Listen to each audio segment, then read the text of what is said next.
They call it the HP Victus. This is the Ryzen 7 7840HS model with the RTX 4060. Now they're around the $1,000 price point, and so far the best price I've been able to find is from the HP store directly at just over $1,000. You can get it on Amazon, and there's some models available on Best Buy as well, but the HP store has the best price at the moment of the recording of this video.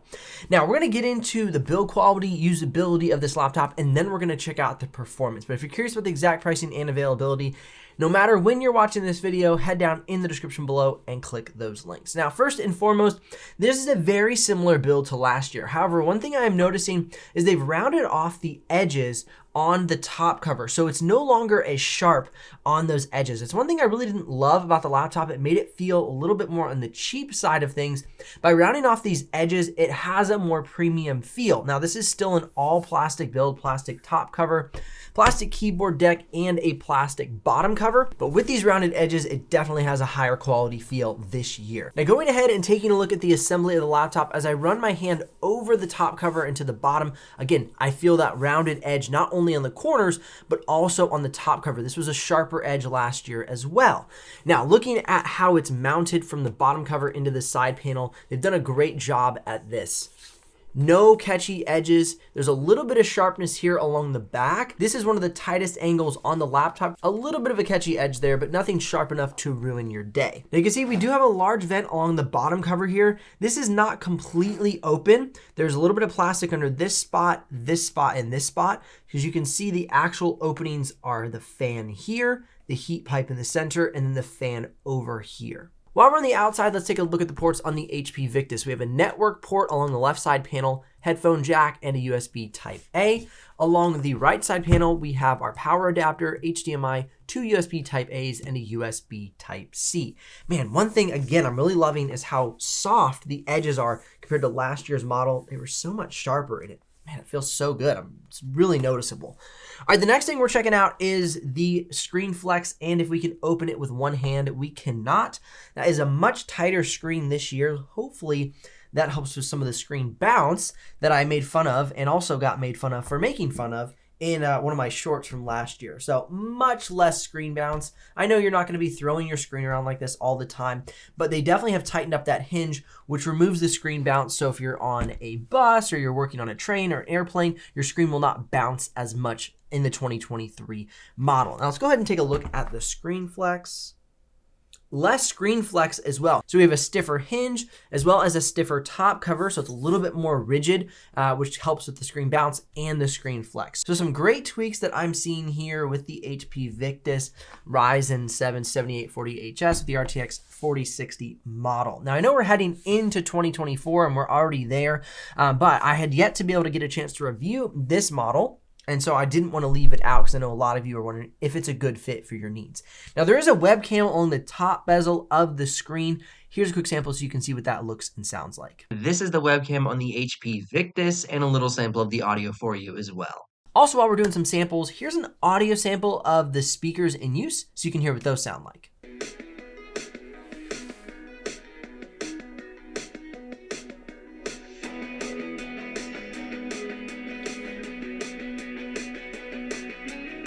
Now that we have the laptop open, you can see we have a nice large 16-inch screen. This is not a 16:10 aspect ratio though. This is a 16:9. You can see it's a little bit wider. We have quite a bit of a bezel here along the bottom. Now the screen does open to a 45-degree viewing angle. It does not open flat, so just keep that in mind. And one thing I would say I don't love about the laptop is it does have that thicker bezel around the entire screen, and it has that kind of cheaper plastic. Though this is their budget-friendly model, so that's understandable, but keep in mind that is what you'll be getting when you pick up the Victus. Now, I will say I like the keyboard. It is very quiet.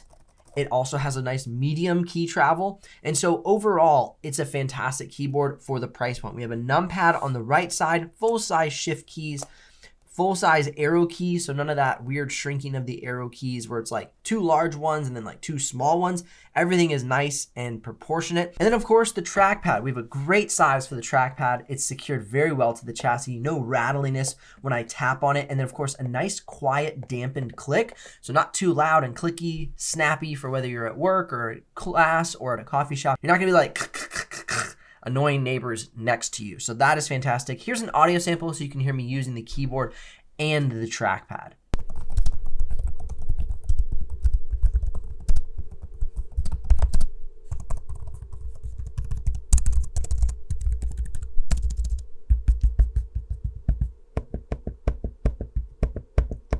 Looking at the Omen gaming hub here for the HP Victus, you can see we have eco mode, bounce mode, and performance mode. And you can even auto switch to eco mode. That way you can switch to eco mode automatically when you unplug from the charger. In case you forget, you're not running your battery down so quickly. That's a really nice touch. Now there also is a mux switch on the HP Victus. You can see right now I'm set in hybrid mode, but you can switch it over to discrete mode if you'd like to access that. While we're looking at the different modes and talking about the power consumption, the battery life is one area that honestly I was pretty disappointed with. It has the Ryzen 7 7840HS processor and an 83 watt-hour battery, but as you can see the results coming up on the screen, it did not fare well. I really thought that Ryzen processor would give us better efficiency, especially with the HS classification, but unfortunately the Omen gaming hub does not do as well as other laptops in managing the power distribution between the GPU and the CPU, and this one does not have a iGPU only mode. That would have been a great option in order to get better battery life. So just keep that in mind. Now, looking at the display on this laptop, I was actually pretty impressed with the price point and the quality we're getting. It isn't the brightest screen at 289 nits. However, we do have a solid color gamut range at 99% sRGB, 76% Adobe RGB, and 75% DCI-P3, all at a delta E of 1.20. Now, do keep in mind, though, that is the model that I received, and you can definitely check out the model linked below. I have linked the model with the 99% sRGB screen, but make sure you personally verify that listing, even though I have linked one below, to make sure you have the 100% sRGB screen with 300 nits of screen brightness, because they do have models with lower sRGB, and I would hate for you to get one of those and not know it. So just do your research to make sure you get it if that is important to you. Now, checking out the weight and thickness of this laptop, it is not the thinnest laptop, but the weight is actually very reasonable at 5.31 pounds and at a thickness of 0.94 inches. So it's almost an inch thick, but just over 5 pounds. It's very comfortable to hold. It's not gonna be too heavy in your backpack. Now, one area I really do like, of course, with the HP Victus is the upgrade path. We have access to 2 RAM sticks that are upgradable. Right now, it's populated with 16 gigs of RAM, and you can access 1 M.2 drive. There's only 1 M.2 drive slot, so you can go ahead and swap that, but you can't just add an additional one to get more storage. So probably the one downside of the Victus is the non-double M.2 drives. So there is 1 M.2 slot that is occupied with a 1 terabyte drive on the model I have. So you could swap that out if you want to upgrade your storage, but there is not an additional M.2 slot to just go ahead and add extra storage. So keep that in mind. Okay, now without further ado, let's get into the performance benchmarks. I think that this Ryzen model is the best bang for buck. Like I said, right now it's about the $1,000 price point at HP.com, because if you would want to get the Intel version with the i7-13700H, if I'm not mistaken, it's going to be around $1,500, almost $1,600. So you're saving about $500 by going with Ryzen. And as you'll see, the performance is solid. Now, taking a look at Geekbench single core and multi-core, as well as Cinebench R23, and I'm going to start including Cinebench 2024, you can see it gets good benchmarks. This is not like the top performer on the benchmark charts, because yes, it is a budget-friendly model, but it does have good single core and multi-core performance.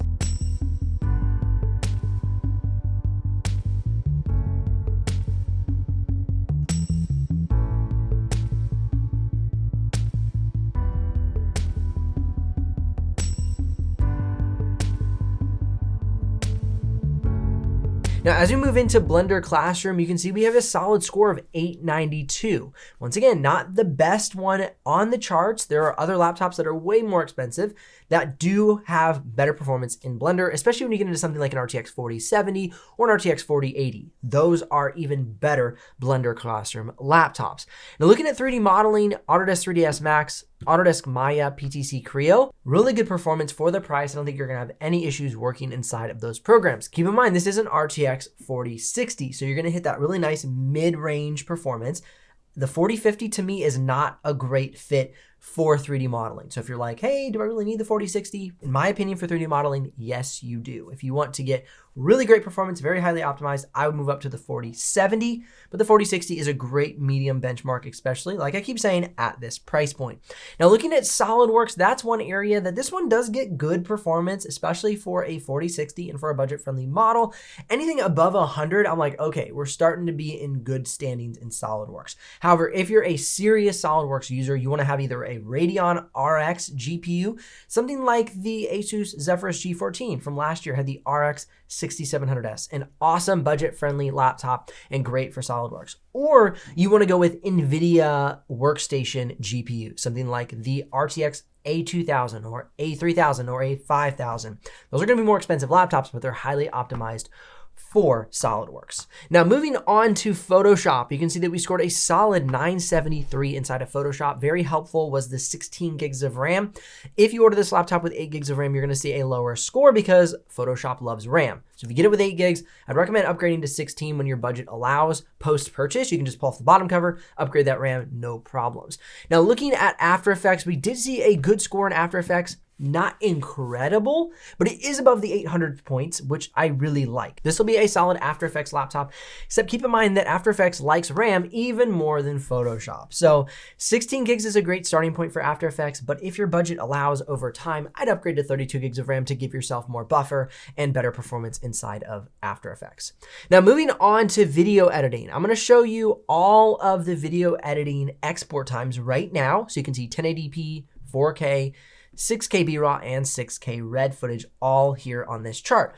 Now, one thing that's very interesting to me is recently 6K red footage has seen better export times out of Premiere Pro. I'm pretty positive they pushed a software update so that red footage processes much faster. So that's a huge win for red users, is that you're gonna have better export times out of more affordable laptops. I mean, you're seeing 8 minutes and 54 seconds from a 9-minute clip. I mean, that's like 4K standard export times years ago. So really great performance out of red footage, and even BRAW at 15 minutes and 56 seconds export time. These are all 9-minute clips put into Premiere Pro and then exported out at their same resolution. Now looking at the Victus 4K export times compared to other laptops, you can see that it is in great standing with other top performing laptops in the category. Now looking at the Playback, 6K BRAW, only 46 drop frames, fantastic. 6K red footage, only 836. You won't even notice those drop frames while editing, so this thing gets great playback performance.